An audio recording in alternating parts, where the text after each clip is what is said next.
आज next topic करते हैं अभी। काउंसिल ऑफ मिनिस्टर्स ने कहा था ना, एग्जीक्यूटिव पावर्स जो है वो राष्ट्रपति को दी हैं, मगर वो उनका प्रयोग कैसे करते हैं। आर्टिकल 74 में कहा है कि राष्ट्रपति अपनी एग्जीक्यूटिव पावर का इस्तेमाल करने के लिए मंत्रिपरिषद की सलाह ले सकते हैं। एक मंत्रिपरिषद होगी जो कि राष्ट्रपति को मदद करेगी, उनको सलाह देगी अपने एग्जीक्यूटिव पावर को इस्तेमाल करने के लिए।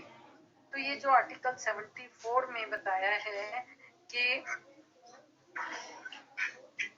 एक मंत्रिपरिषद में कौन होंगे लोग, जिनके हेड प्राइम मिनिस्टर होंगे। तो सबसे पहले तो कैसे ये बनते हैं, इस दल को आपको मैंने बताया तुम एमपी चुनते हैं।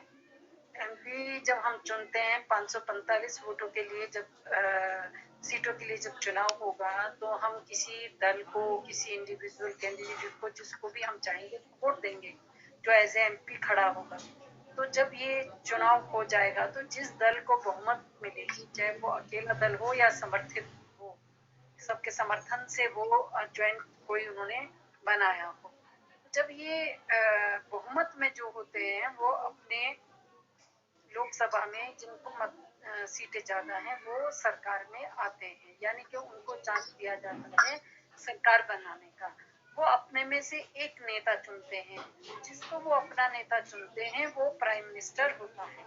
राष्ट्रपति प्राइम मिनिस्टर को, जो दल है उसके नेता को प्राइम मिनिस्टर बनाता है, जिस दल को बहुमत मिलता है।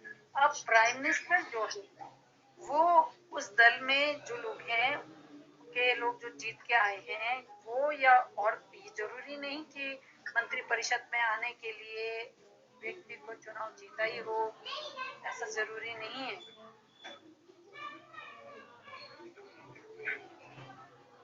मंत्रिपरिषद के लिए प्रधानमंत्री जो नाम सुझाता है राष्ट्रपति को, उन नाम को में से मंत्रिपरिषद बनती है। मंत्रिपरिषद में 3 तरह के, एक तो ये बात जरूरी है कि वो चुन के आए हो या ना चुन के आए हो, किसी का भी नाम प्रधानमंत्री जो सुझाएगा वो मिनिस्टर बन सकता है। राज्यपाल से हो तो बने, राज्यसभा से हो तो भी बन सकता है, लोकसभा से हो तो भी बन सकता है, किसी भी हाउस से ना हो तो भी बन सकता है ना। पर उसमें शर्त ये है कि अगर किसी भी हाउस से नहीं है और उसको प्रधानमंत्री ने उसका नाम सजेस्ट किया, वो मंत्री बन गया, तो 6 महीने के अंदर उसको किसी भी एक हाउस की मेंबरशिप लेनी पड़ती है, ये जरूरी है। पर 6 महीने तक वो बिना किसी हाउस की मेंबरशिप के भी मिनिस्टर मंत्रिपरिषद का मेंबर हो सकता है ना, उससे ज्यादा नहीं हो सकता। उससे ज्यादा के लिए तो उसको मेंबरशिप लेनी। एक तो किस तरीके से वो सिलेक्ट करता है प्रधानमंत्री, ये बताया मैंने आपको कि लोकसभा, राज्यसभा कहीं से भी ले सकता है, और बाहर से भी जो इनके मेंबर नहीं है उसको भी सजेस्ट कर सकता है, उसका नाम भी ले सकता है, और उसको 6 महीने के अंदर मेंबरशिप लेनी पड़ती है, तो वो किसी हाउस का मेंबर नहीं। तो इस तरीके से जो नाम प्रधानमंत्री राष्ट्रपति को देंगे मंत्रिपरिषद के लिए, उनको मंत्रिपरिषद के लिए राष्ट्रपति जो है वो एज ए मिनिस्टर उनको पद दिलाते हैं। अब ये कितनी तरह के, क्या सभी एक जैसे मंत्री होते हैं मंत्रिपरिषद में? मंत्रिपरिषद तो बहुत बड़ी होती है। अगर आप इसको देखें तो एक बहुत बड़ी संख्या में आपके पास लोकसभा, राज्यसभा, पार्लियामेंट है, बड़ा सर्कल, बहुत सारे लोग हैं। उनसे छोटा सर्कल, तकरीबन उनसे 15% लोग, उनके संसद के टोटल मेंबर के 15% संख्या जो है वो एक छोटा सर्कल और हो गया, जिसको कि हम कहेंगे मंत्री परिषद। इस मंत्री परिषद में से, जो कि कहां से बने हैं, उस बड़े सर्कल में से राज्यसभा और लोकसभा। आप इसको पेपर पे बना सकते हो, अभी तो बोर्ड नहीं है ना, तो मैं आपको बना के नहीं दिखा सकती, पर आप अपने पेपर पे बना सकते हैं कि एक गोल सर्कल बना है, उसमें हाफ काटे, उसमें एक राज्यसभा एक लोकसभा लिख सकते हैं कि ये पूरा सर्कल जो है पार्लियामेंट है।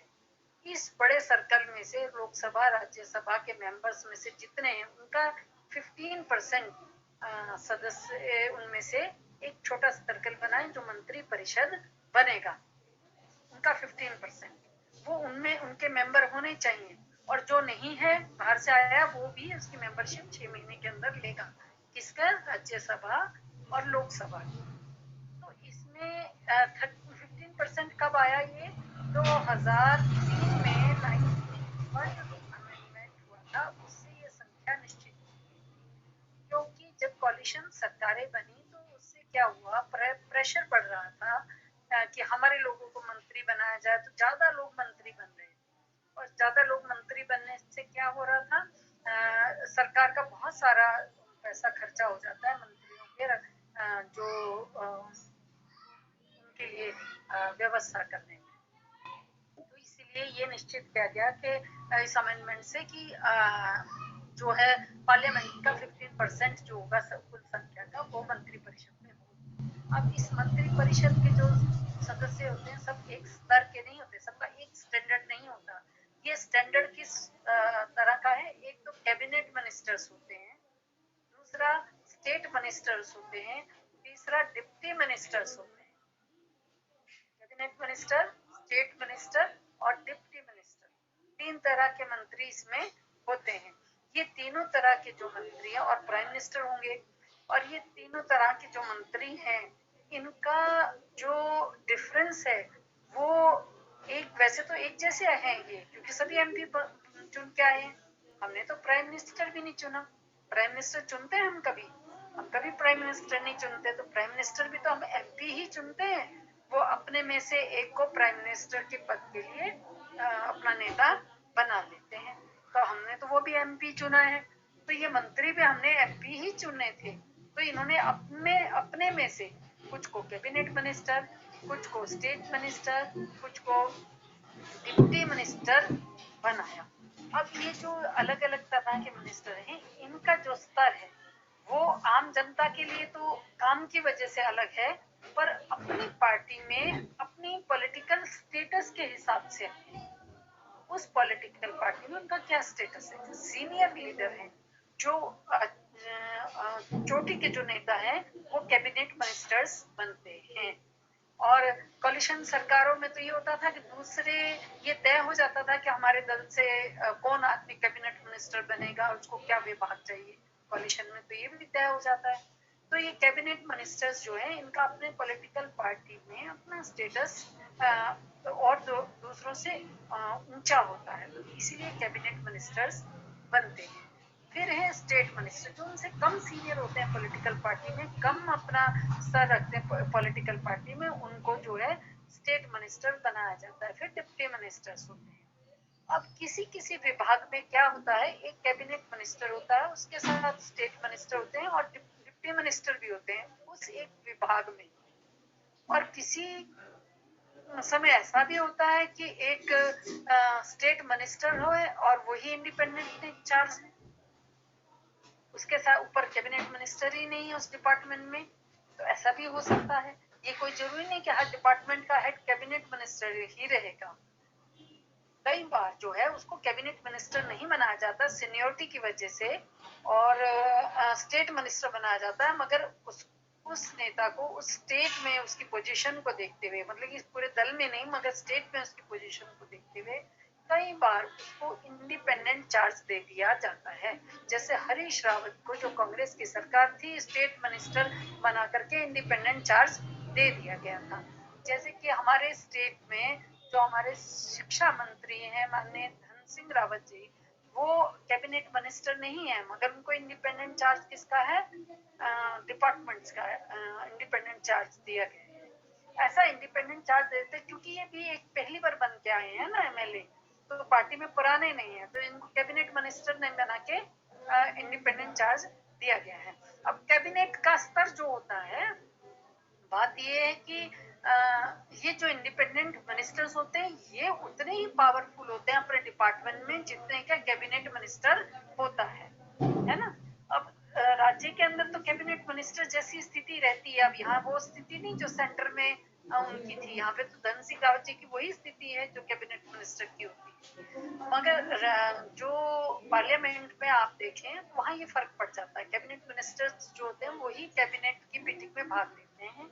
उनकी मीटिंग स्टेट मिनिस्टर्स या डिप्टी मिनिस्टर नहीं जाते। जब आप कहते हैं ना कैबिनेट की बैठक हुई, कैबिनेट की बैठक में वो कैबिनेट मिनिस्टर्स ही जाते हैं, स्टेट मिनिस्टर नहीं जाते। और कब जाते हैं? ऐसा नहीं कि कभी नहीं जाते, ये तब जाते हैं जब इनके डिपार्टमेंट से रिलेटेड कोई इशू वहां डिस्कस होना हो। उस दिन क्योंकि कैबिनेट की मीटिंग में इश्यूज तय किए आते हैं ना कि आज किस किस इशू पर बात की जाएगी, किस किस इशू की पे कार्य किया जाएगा, तो तब ये वहां जाते हैं। तो एक जो काउंसिल ऑफ मिनिस्ट्री होता है वो कैबिनेट, स्टेट और डिप्टी मिनिस्टर्स, प्राइम मिनिस्टर्स को मिलाकर के बनता है। इसका मुख्य काम होता है एग्जीक्यूटिव पावर्स जो प्रेसिडेंट को दी गई है उनका ये प्रयोग करते हैं। और हर मंत्री, स्टेट मिनिस्टर और ये डिप्टी मिनिस्टर, कैबिनेट मिनिस्टर, सब ये किसी ना किसी डिपार्टमेंट में पॉलिटिकल हेड के रूप में रहते हैं। और किसी डिपार्टमेंट में एक से ज्यादा होते हैं। जब कैबिनेट मिनिस्टर के साथ 2 या 2 से 3 स्टेट मिनिस्टर या डिप्टी मिनिस्टर होते हैं तो वो क्या होता है, एक से ज्यादा पॉलिटिकल, एक हेड तो एक ही होगा, दूसरे उसके साथ में वो भी पॉलिटिकल पोस्ट ही होंगी। क्योंकि ये नेताओं की जो पोस्ट है ये पॉलिटिकल होती है। उसके नीचे जो एडमिनिस्ट्रेशन में सचिव वगैरह हैं वो एडमिनिस्ट्रेटिव इकाई होती है ना। और इस एडमिनिस्ट्रेटिव डिपार्टमेंट के हेड में कौन बैठा होता है? एक पॉलिटिकल नेता होता है। तो इस तरीके से ये अपने उन एग्जीक्यूटिव कामों को, जो डिपार्टमेंट के होना है, इनको ये एग्जीक्यूटिव हेड के तौर पे पूरा करते हैं, प्रशासन का काम ये करते हैं। इनकी जो रिस्पॉन्सिबिलिटी है, काम है, वो कलेक्टिव रिस्पॉन्सिबिलिटी और इंडिविजुअल रिस्पॉन्सिबिलिटी के तहत होती है। दो तरीके से, कलेक्टिव मतलब कि सामूहिक उत्तरदायित्व, इंडिविजुअल व्यक्तिगत उत्तरदायित्व। व्यक्तिगत उत्तरदायित्व कैसे होगा? जब ये एक डिपार्टमेंट के हेड होते हैं, कैबिनेट मिनिस्टर किसी डिपार्टमेंट का जो मंत्री है वो उस डिपार्टमेंट का हेड है, तो वो इंडिविजुअली उस डिपार्टमेंट के लिए जिम्मेवार है। सदन में अगर उस डिपार्टमेंट से रिलेटेड कोई क्वेश्चन पूछा जाएगा तो उसको उसका जवाब देना होगा। उस डिपार्टमेंट का एडमिनिस्ट्रेशन का काम वो देखता है। एडमिनिस्ट्रेशन से रिलेटेड जो चीजें हैं या जो सरकार की पॉलिसीज है उनको इम्प्लीमेंट करने के जो काम है वो ये करता है। इंडिविजुअली इसकी ड्यूटी होती है।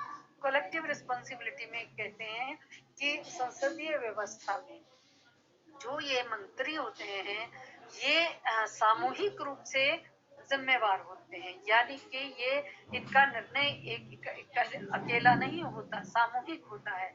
सभी साथ में उस निर्णय में जो भी लिया जाता है सभी साथ में शामिल होते हैं।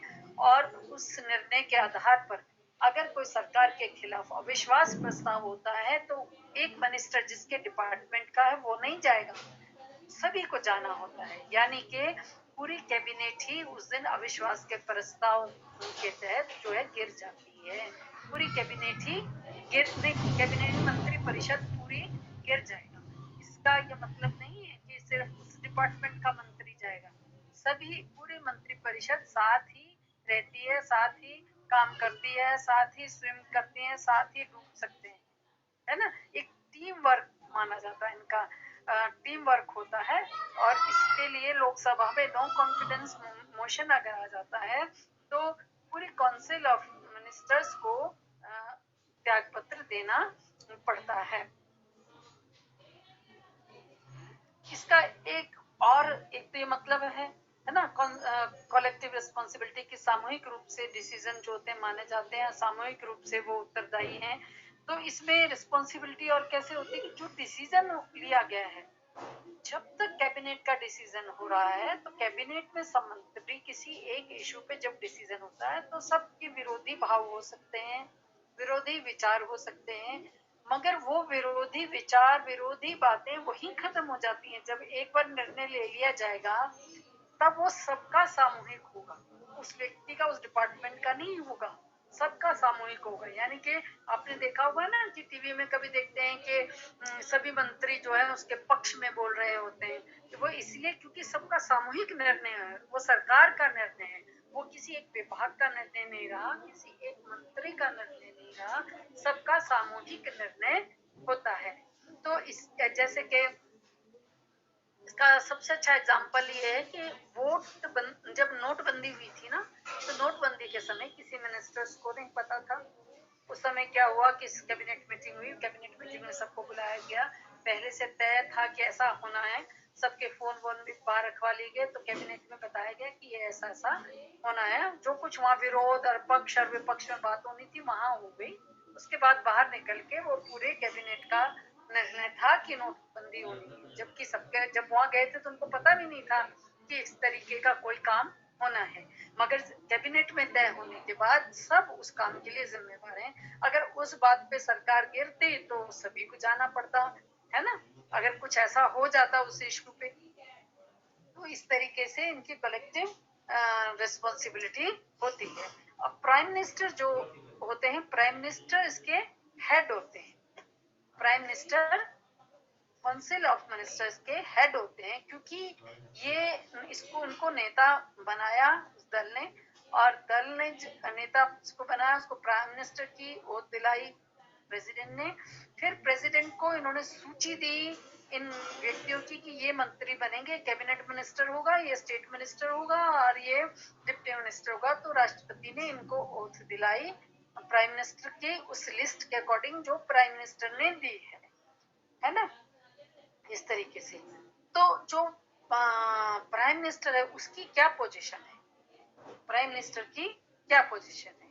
अब कहने को तो मैंने आपको बताया कि हम प्राइम मिनिस्टर नहीं चुनते हैं, हमारे पास तो एमपी थे, सब एमपी थे, हमने तो किसी को प्राइम मिनिस्टर नहीं चुना। ये बात अलग है कि कोई पॉलिटिकल पार्टी किसी अपने एक नेता का सामने नाम करके उसके नाम पर चुनाव लड़ती है, तो हमें पता होता है कि ये व्यक्ति प्राइम मिनिस्टर बनेगा, है ना। जैसे अभी आपको नरेंद्र मोदी का पता था कि नरेंद्र मोदी अगर बीजेपी आई तो प्राइम मिनिस्टर बनेंगे, अगर कांग्रेस आई तो ये बनेंगे। तो उस समय क्लियर नहीं था, मनमोहन सिंह के समय कहाँ क्लियर था, मनमोहन सिंह तो बाद में बनाया गया, है ना, तो क्लियर नहीं था। जैसे इंदिरा गांधी का हमेशा क्लियर था कि कांग्रेस आएगी तो इंदिरा गांधी बनेगी। कॉलिशन सरकारों में कभी क्लियर नहीं होता कि जिस दल को बहुमत मिलेगा उनकी आम सहमति से एक नाम आएगा, है ना। तो कॉलिशन सरकारों के समय में तो वो लोग प्रधानमंत्री बन गए जिनका पता नहीं था कि ये कभी इनको मंत्री परिषद में भी जगह मिलेगी कि नहीं मिलेगी। अगर दल नहीं जीतता, उनका नेता नहीं जीतता, तो मंत्री परिषद में भी जगह नहीं मिल पाती, ऐसी स्थिति। जरा एक मिनट होल्ड कीजिएगा, जरा फोन बज रहा है, मैं फोन सुन लूं।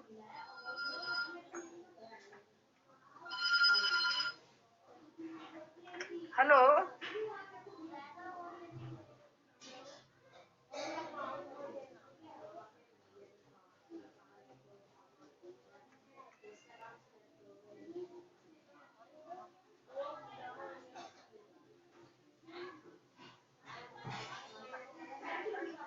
हेलो, हेलो, हाँ जी। तो प्राइम मिनिस्टर की जो पोजीशन है वो एक पॉलिटिकल पार्टी पहले तय करती है कि ये हमारा प्राइम मिनिस्टर होगा। पहले बात तो वही तय करेगी कि हमारा प्राइम मिनिस्टर होगा। हमने तो एमपी चुना है, तब सबने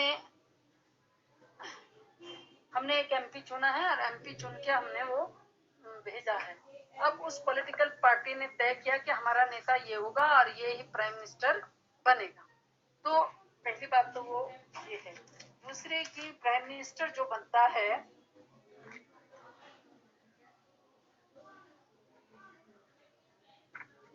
प्राइम मिनिस्टर जो बनता है वो उसकी पोजीशन क्या होती है। पोजीशन को अगर आप देखें, प्राइम मिनिस्टर की जो पोजीशन है वो बहुत सारी चीजों पर डिपेंड करती है, बहुत सारी चीजों पर जिन पर डिपेंड करती है वो मैं आपको बता देती हूँ।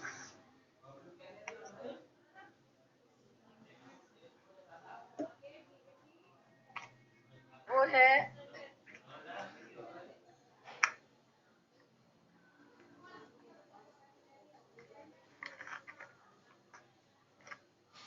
उसकी पॉलिटिकल पार्टी में क्या पोजीशन है, ये मैंने आपको बताया।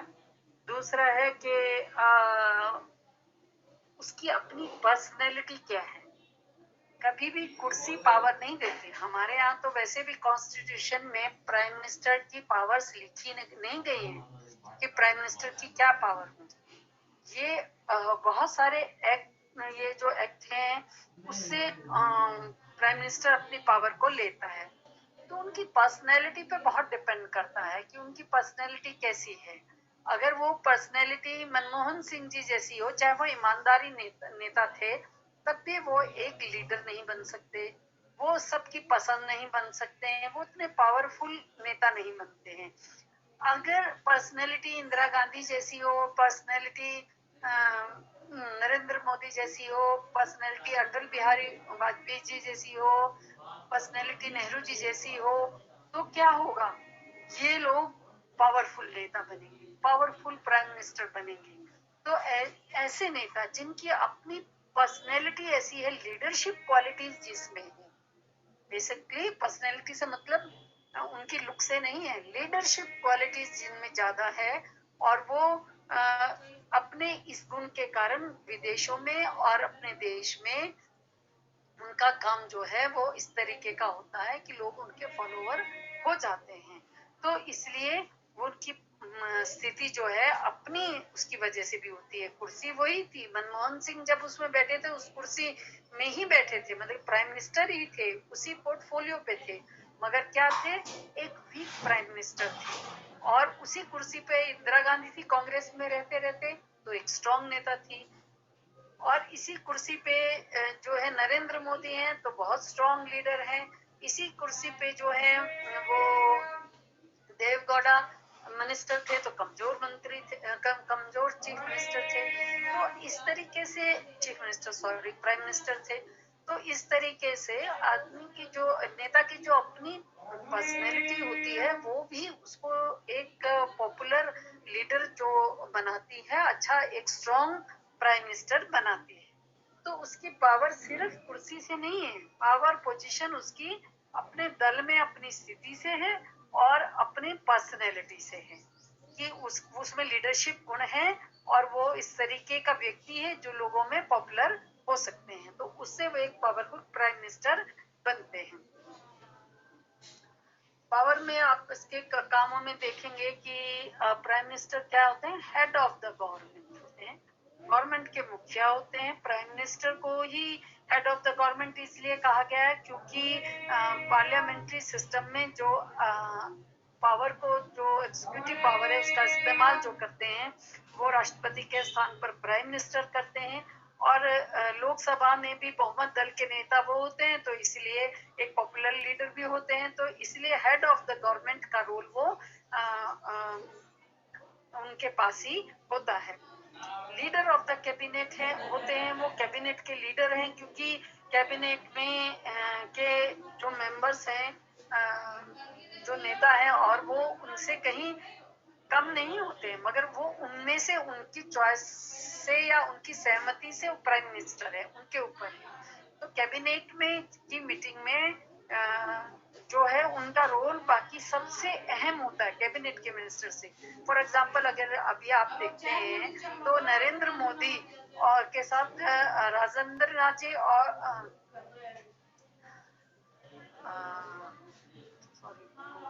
सुषमा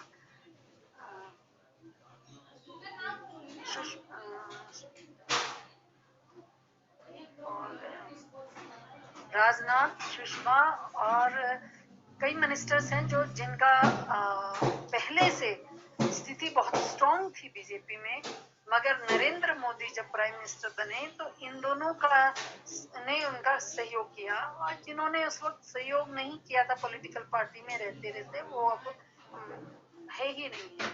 से अडवाणी के जी के जो सहयोगी रहे हैं वो नहीं है पार्टी में उस पोजीशन पे। तो अगर आप उनके पार्टी में स्थिति के हिसाब से देखें तो राजनाथ जी और सुषमा स्वराज दोनों ही जो है का कद इनके बराबर ही रहा उस समय। बाद में पीएम बनने पर इनका कैबिनेट में इनकी स्थिति उनसे ऊपर हो गई, तो वो लीडर ऑफ कैबिनेट है। फिर है कि ये लिंक है प्रेसिडेंट और कैबिनेट के बीच में, एक लिंक का काम करते हैं, क्योंकि आर्टिकल 78 कहता है कि प्राइम मिनिस्टर जो है वो उन सब की सूचनाएं राष्ट्रपति को देता है जो कैबिनेट में काम होते हैं, जो नीतियां तय की जाती हैं उनकी सूचना, क्योंकि प्रेसिडेंट नहीं आते हैं और उनके एग्जीक्यूटिव वो इनकी बैठक में नहीं आते हैं कैबिनेट की, और उनके एग्जीक्यूटिव पावर्स जो है उन्हीं को यूज कर रहे हैं कैबिनेट में लोग, वो संविधान ने तो दी राष्ट्रपति को है, तो वो उनको यूज कर रहे हैं, तो इसलिए उनकी सूचना तो उनके पास रहनी चाहिए कि क्या एग्जीक्यूटिव कार्य हो रहे हैं, तो उनकी सूचना प्रधानमंत्री देते हैं राष्ट्रपति को, कैबिनेट के और राष्ट्रपति के बीच लिंक का काम करते हैं, दोनों के बीच का जो है सूचनाओं का आदान प्रदान यही करते हैं। ये लीडर ऑफ पार्लियामेंट भी है। लीडर ऑफ पार्लियामेंट क्यों है कि पार्लियामेंट में जो है बहुमत दल के नेता की सरकार होती है और बहुमत दल का नेता ही प्रधानमंत्री होता है, इसीलिए वो पार्लियामेंट के लीडर हैं। पार्लियामेंट के लीडर होने की वजह से कई बार जो है किसी कैबिनेट मिनिस्टर से जो क्वेश्चन पूछे जाते हैं उसका कई बार जवाब प्रधानमंत्री भी देते हैं, जबकि उनका वो विभाग नहीं होता, तब भी वो उसका जवाब देते हैं। तो ये इसलिए क्योंकि वो लीडर ऑफ पार्लियामेंट है, पार्लियामेंट में वो बहुमत दल के नेता हैं। चीफ स्पोक्समैन होते हैं फॉरेन रिलेशन में, जो विदेशों के साथ संबंध होता है उसमें संबंध बेसिकली प्राइम मिनिस्टर ही उसमें स्पोक्स पर्सन होते हैं, यानी कि वही बातचीत करते हैं, और राष्ट्र के अध्यक्ष जो है वो राष्ट्रपति है, मगर राष्ट्रपति उन संधियों में, उन वार्ताओं में उनका वो रोल नहीं रहता जो प्रधानमंत्री का रहता है, क्योंकि प्रधानमंत्री ही सभी ड्यूटीज को पूरा कर रहे हैं ना, जो राष्ट्रपति को दी शक्तियां उनका इस्तेमाल भी प्रधानमंत्री कर रहे हैं। तो और ये तो अपनी पर्सनैलिटी पर भी डिपेंड करता है कि वो कितने एक्टिव फॉरेन रिलेशन में रहते हैं। जैसे फॉरेन रिलेशन में इंदिरा गांधी, नेहरू बहुत पॉपुलर रहे, और फॉरेन रिलेशन में नरेंद्र मोदी बहुत पॉपुलर हैं, फॉरेन रिलेशन में अटल बिहारी वाजपेयी जी भी पॉपुलर थे, और कुछ नेता ऐसे हैं जिनका फॉरेन रिलेशन में कोई बहुत बड़ा रोल नहीं रहा।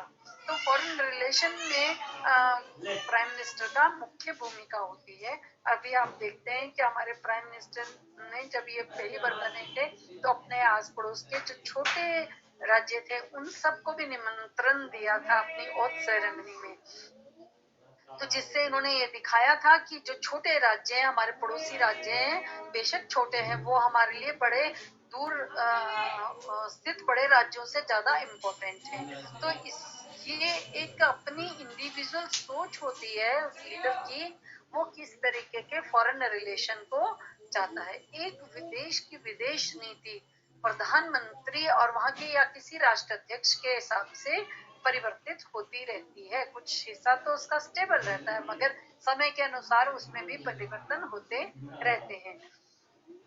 फिर लीडर ऑफ द पार्टी है। लीडर ऑफ द पार्टी तो क्यों है, क्योंकि ये ही जो है पार्टी में सबसे पॉपुलर होते हैं, तभी तो वो पार्टी इनको प्राइम मिनिस्टर बनाती है, तो इसलिए लीडर ऑफ द पार्टी है। मगर कहीं ये जरूरी नहीं होता कि वो अध्यक्ष होंगे पार्टी के। कांग्रेस में जो अध्यक्ष हैं वो सोनिया गांधी रही हैं और प्राइम मिनिस्टर मनमोहन सिंह रहे हैं, तो जरूरी नहीं हो कि वो अध्यक्ष हो ही। तो जो अध्यक्ष होते हैं, जैसे अभी भी नरेंद्र मोदी प्राइम मिनिस्टर थे, अध्यक्ष कौन कौन थे अध्यक्ष, अभी तो नड्डा जी हैं अध्यक्ष, है ना। तो जरूरी नहीं कि अध्यक्ष जो है पार्टी के वो ये खुद रहे, क्योंकि पार्टी का काम जो है अलग राज्यों में चुनाव से संबंधित और पार्टी को आगे बढ़ाने से संबंधित जो जो कार्य है वो अध्यक्ष करते हैं। मगर कुछ टाइम ऐसा भी रहा है जहाँ प्राइम मिनिस्टर ही अध्यक्ष रहे हैं, जैसे कि इंदिरा गांधी जी के समय में प्राइम मिनिस्टर और अध्यक्ष सेम पर्सन थे। तो ऐसा भी होता है, इंदिरा गांधी खुद अध्यक्ष थी और खुद ही प्राइम मिनिस्टर रही हैं। तो एक पॉपुलर लीडर तो रहते हैं वो पार्टी के, चाहे वो अध्यक्ष रहे नहीं रहे, पॉपुलर लीडर तो होते ही हैं। पहले तो वो चेयरमैन भी थे प्लानिंग कमीशन के, मगर अब प्लानिंग कमीशन नहीं है, नीति आयोग है, उसके चेयरमैन होते हैं प्राइम मिनिस्टर। तो इस तरीके से प्राइम मिनिस्टर के पावर एंड पोजीशन जो है आप इस तरीके से लिख सकते हैं। कुछ तो एक उनके इंडिविजुअल उसकी वजह से पावर वो अर्न करते हैं इन्हीं चीजों में, जो मैंने बताई है, इन्हीं में ज्यादा पावरफुल भी हो सकते हैं और कम पावरफुल भी हो सकते हैं। जो मैंने आपको बताया ना पॉइंट्स, वो ज्यादा पावरफुल कम पावरफुल किस हिसाब से होंगे, उनकी अपनी पर्सनैलिटी से ही होंगे। जैसे लीडर ऑफ द पार्टी अगर वो बहुत पावरफुल है अपनी पार्टी में तो ज्यादा पावरफुल होंगे, पावरफुल प्राइम मिनिस्टर बनेंगे। और दूसरी उनकी पीएम की जो स्थिति है वो पार्लियामेंट में कैसी है। अगर बहुमत दल के पॉपुलर लीडर है तो उनसे ज्यादा पावरफुल तो प्राइम मिनिस्टर हो ही नहीं सकता। अगर पूर्ण बहुमत भी मिल गया और अपनी पार्टी के पॉपुलर लीडर भी हैं तो फिर तो उनसे ज्यादा पावरफुल कोई नहीं हो सकता। फिर तो डिक्टेटर जैसी स्थिति उनकी हो सकती है। Excuse me ma'am. हाँ बोलो बच्चे। मैम जैसे हम एग्जाम्पल अभी नरेंद्र मोदी जी का डाल सकते हैं, लिख सकते हैं कि वो पावरफुल लीडर है अपनी पार्टी के, हाँ, और पूर्ण बहुमत से आए हैं। पूर्ण बहुमत से आए हैं, अपनी पॉलिटिकल पार्टी में पॉपुलर हैं। हाँ दोनों जी। चीजें हैं। और पूर्ण बहुमत है और 2 टेन्योर हो गए उनकी पूर्ण बहुमत के, है Yes, ना। ma'am. कोलिशन है जरूर, मतलब कि उनकी सामूहिक जरूर है, मगर उनको अपनी पार्टी को पूर्ण बहुमत मिला है। वो बीजेपी की सरकार नहीं है। Yes, ma'am. सरकार बीजेपी की नहीं है, मगर बीजेपी को पूर्ण बहुमत मिला है। मतलब कि जितने सीटें चाहिए थी बहुमत से उससे ज्यादा मिली हैं। तो उन्होंने अपने सहयोगी दलों को भी अपने साथ रखा है, उनको छोड़ा नहीं है। मगर प्राइम मिनिस्टर एक पॉपुलर उससे है ना, तो जिसकी वजह से जो है उनको कहेंगे कि अपने पॉलिटिकल पार्टी के पॉपुलर लीडर भी हैं और पार्लियामेंट के इसीलिए पॉपुलर लीडर हैं क्योंकि उसी दल के ज्यादातर मेंबर वहां बैठे हैं। पार्लियामेंट के भी इसीलिए पॉपुलर है और वो एक तरीके से पावरफुल लीडर हैं, है ना। Yes, ma'am. और Okay, ma'am. रिलेशन में भी आप देखते हैं कि ज्यादातर देशों के साथ जहां हमारे संबंध बहुत थोड़े शिथिल भी हो गए थे वहां भी उन्होंने बेहतर संबंध कर किए हैं, है ना। तो Yes. ये पॉइंट्स जो है ना इनको सपोर्टिंग जो आपको मिले वो लिख सकते हैं प्राइम मिनिस्टर की पोजीशन में। और इस पे Okay. क्वेश्चन आता है, प्राइम मिनिस्टर की पोजीशन पे क्वेश्चन आता है ना। प्राइम मिनिस्टर की तो कोई पावर होती नहीं। ये जो मैंने पॉइंट बताया यही है कि हेड ऑफ द गवर्नमेंट है, लीडर कैबिनेट के लीडर हैं, प्रेसिडेंट और कैबिनेट के बीच का है वो एक लिंक है, और वो पार्लियामेंट के लीडर हैं, पॉलिटिकल पार्टी के लीडर हैं, फॉरेन रिलेशन में उनका अहम रोल होता है ना। यही इनके position. Yes, ma'am. Thank you. हाँ, तो ये आपका ये प्राइम मिनिस्टर का आपका ये चैप्टर खत्म हुआ। अब नेक्स्ट जो है हम कल तो नहीं करेंगे, पर मंडे में छुट्टी पे हूँ और कल हम जरा वो एग्जाम की तैयारी वैयारी में बिजी है ना, तो कल नहीं कर पाए। फिर उसके बाद ट्यूसडे को आपकी क्लास हो। वैसे तो ऑफलाइन कॉलेज खुल रहा है 1 से, आप जा सकते हैं। फर्स्ट कॉलेज में अगर जाना है, कॉलेज में क्लास करनी है तो जा सकते हैं। जो आपका टाइम टेबल है सुबह 8:15 से है ना, उससे आप कॉलेज में जाके क्लास कर सकते हैं, कोई प्रॉब्लम नहीं है ना। पर हमने ये सोचा है कि 3 तारीख से इंटरनल एग्जाम हो रहे हैं कॉलेज में। तो इंटरनल एग्जाम में प्रॉब्लम क्या होगी, उन्हीं रूम्स में एग्जाम होंगे, उन्हीं में आपकी क्लास होती है। तो 1 और 2 तारीख 2 दिन छोड़ के तीसरे दिन से फिर आपको प्रॉब्लम आ जाएगी। फिर हमको ऑफलाइन क्लास लेनी पड़ेगी। ऑफलाइन इसलिए लेंगे क्योंकि आपका सिलेबस तो पूरा कराना है और 3rd सेम वालों का टेस्ट करना है। तो उसी समय में उनका टेस्ट हो रहा है 9:15 बजे से 11:15 तक, उसी समय में आपकी क्लास भी होगी। तो इसलिए उस दौरान हम 10 तारीख तक इसको ऑफलाइन ही चलाएंगे क्लास को, मतलब ऑनलाइन ही चलाएंगे, ऑफलाइन नहीं हो पाएगी। तो 1 दिन 2 दिन आपको जाके देखना है तो फर्स्ट को और सेकंड को देख सकते हैं जाके कॉलेज में। टीचर से मिलना हो, बुक लेना हो, कुछ और चीजें हो तो आप जा सकते हैं, ठीक है ना। उसमें तो कोई प्रॉब्लम आपको नहीं होगी।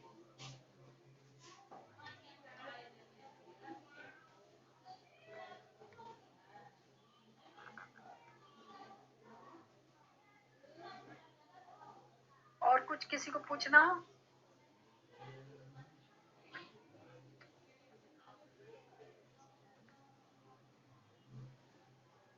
किसी को कुछ और पूछना हो? नहीं?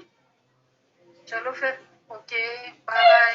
हम ट्यूसडे मिलेंगे शाम को इसी समय क्लास के लिए, और दिन में तो आपको अगर वहां आके लोगे तो 10:15 होगी वहां क्लास, है ना।